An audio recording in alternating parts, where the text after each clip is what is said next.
نحمده ونصلی علی رسولہ الکریم اما بعد۔ حضرت ابو ہریرہ رضی اللہ تعالیٰ عنہ سے روایت ہے کہ نبی کریم صلی اللہ تعالیٰ علیہ وسلم نے ارشاد فرمایا، منافقوں پر فجر اور عشاء کی نماز بہت زیادہ بھاری ہوتی ہے، اور اگر وہ جانتے، حضور نے فرمایا اگر وہ جانتے یعنی منافقین کہ ان دونوں نمازوں میں کیا اجر و ثواب، کیا برکتیں ہیں، تو ان نمازوں میں بھی حاضر ہوا کرتے، اگرچہ ان کو گھٹنوں کے بل کسیج کرانا پڑتا، کسٹ کرانا پڑتا۔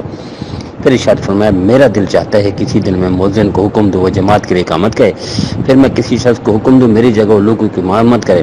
خود آگ کے شعلے ہاتھ پہ لوں اور ان لوگوں یعنی ان کے موجود ہوتے ہوئے ان کے گھروں میں آگ لگا دوں جو اس کے بعد بھی یعنی اذان سننے کے بعد بھی نماز میں شرکت کے لیے گھروں سے نہیں نکل سکتے۔ پھر ایک اور بات میں فرمایا، پھر آگ لگانا اس لیے نہیں لگاتا کہ گھروں میں بچے اور عورتیں ہیں۔ آپ اندازہ کریں نبی ہمارے کتنے کریم، رحیم، شفیق،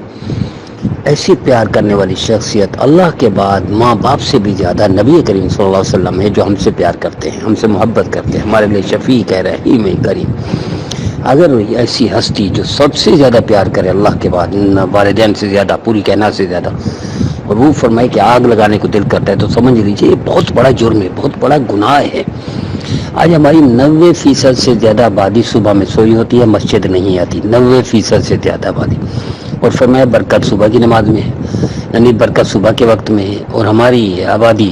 12 بجے دکانیں کھولتی ہے۔ پھر کیسے معیشت سدھرے گی، کیسے ملک ترقی کرے گا؟ تو آئیے ہم آوے کا آوا بگڑا ہوا ہے، ہمارا پورا معاشرہ بگڑا ہوا ہے، پورا معاشرہ پٹڑی سے ہٹا ہوا ہے۔ بھائی جس معاشرے میں مسلمان معاشرہ، کافر کا نہیں، کافر کی تو جنت ہے دنیا میں،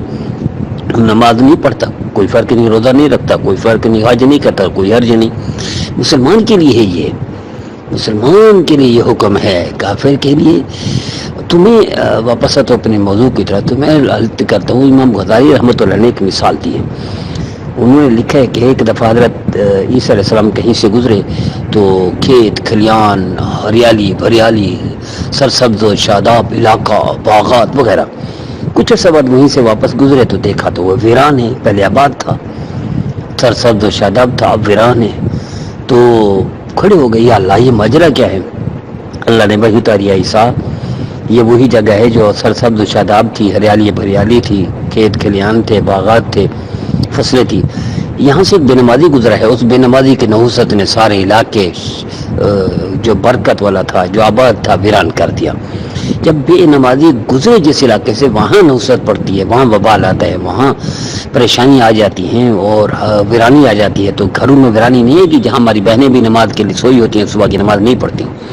عشاء کی نماز نہیں پڑھتی، ہمارے بھائی بھی سوئے ہوتے ہیں، بلکہ پوری قوم 90% سے زیادہ تو سوئی ہوئی ہے، 90% سے زیادہ ہماری بہنیں سوئی ہوئی ہیں۔ پھر کہتے ہیں گھر میں تنخواہ پوری نہیں ہوتی، گھر میں برکت نہیں ہے، گھر میں کوئی جادو نہیں ہے، تعویذ نہیں ہے، کوئی جادو کے لیے ٹائم نہیں ہے کسی کے پاس کہ آپ پر جادو کرے،